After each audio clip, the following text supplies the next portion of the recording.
গোপনীয়তা রক্ষায় নববী শিক্ষা।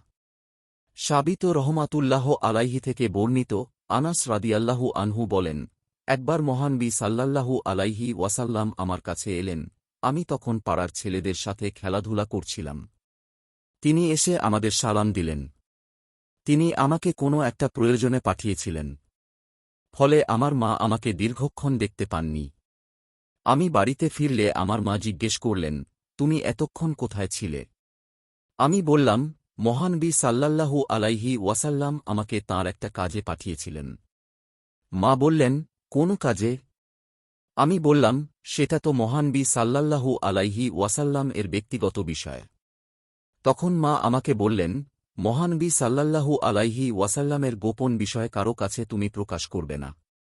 তারপর আনাস রাদিয়াল্লাহু আনহু বলেন, ওয়াল্লাহি, আল্লাহর কসম, হে সাবিত, আমি যদি এ বিষয়ে কাউকে কিছু বলতাম, তাহলে তোমাকে বলতাম।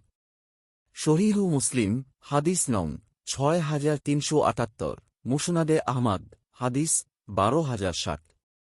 শিক্ষা ও বিধান।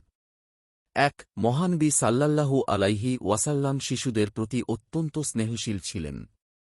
তিনি আনাস রাদিয়াল্লাহু আনহু ও তাঁর সাথীদের পাশ দিয়ে যাওয়ার সময় তাদের সালাম দিয়েছেন। ২. শিশুদেরও সালাম দেওয়ার মাধ্যমে মহানবী সাল্লাল্লাহু আলাইহি ওয়াসাল্লাম উম্মতকে শিক্ষা দিয়েছেন যে, সালাম শুধু বড়দের জন্য নয়, ছোট বড় সকল মুসলমানের মধ্যে সালামের প্রচলন করা সুন্নত। ৩. আনাস রাদিয়াল্লাহু আনহু মহানবী সাল্লাল্লাহু আলাইহি ওয়াসাল্লাম এর গোপন বিষয় প্রকাশ করেননি। এটি প্রমাণ করে যে, কারও ব্যক্তিগত বা আমান্তস্বরূপ কথা অন্যের কাছে প্রকাশ করা বৈধ নয়। ৪. আনাস রাদিয়াল্লাহু আনহু এর মা তাঁকে জিজ্ঞাসা করার পর যখন জানলেন এটি মহানবী সাল্লাল্লাহু আলাইহি ওয়াসাল্লাম এর ব্যক্তিগত বিষয়ে, তখন তিনি তা জানার জন্য চাপ দেননি, বরং গোপনীয়তা রক্ষার শিক্ষা দিয়েছেন। এটি আদর্শ অভিভাবকত্বের দৃষ্টান্ত।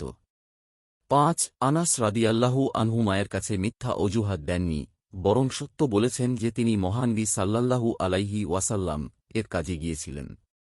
একজন মুমিন সর্বদা সত্য কথা বলবে। ৬. আনাস রাদিয়াল্লাহু আনহু বহু বছর পরও সেই গোপন বিষয় প্রকাশ করেননি। এটি সাহাবায়ে কেরামের আমানতদারি, তাকওয়া ও নবী সাল্লাল্লাহু আলাইহি ওয়াসাল্লাম এর প্রতি গভীর শ্রদ্ধার পরিচয় বহন করে। ৭. অপ্রয়োজনীয় কৌতূহল পরিহার করা জরুরি। অন্যের ব্যক্তিগত বিষয়ে জানার জন্য অতিরিক্ত আগ্রহ বা অনুসন্ধান করা ইসলামের আদর্শ নয়। মানুষের গোপনীয়তার প্রতি সম্মান প্রদর্শন করা উচিত। আপনার একটি শেয়ার হয়তো কারও জীবন বদলে দিতে পারে। সাদকায়ে জারিয়া সওয়াব পেতে ভিডিওটি শেয়ার করুন।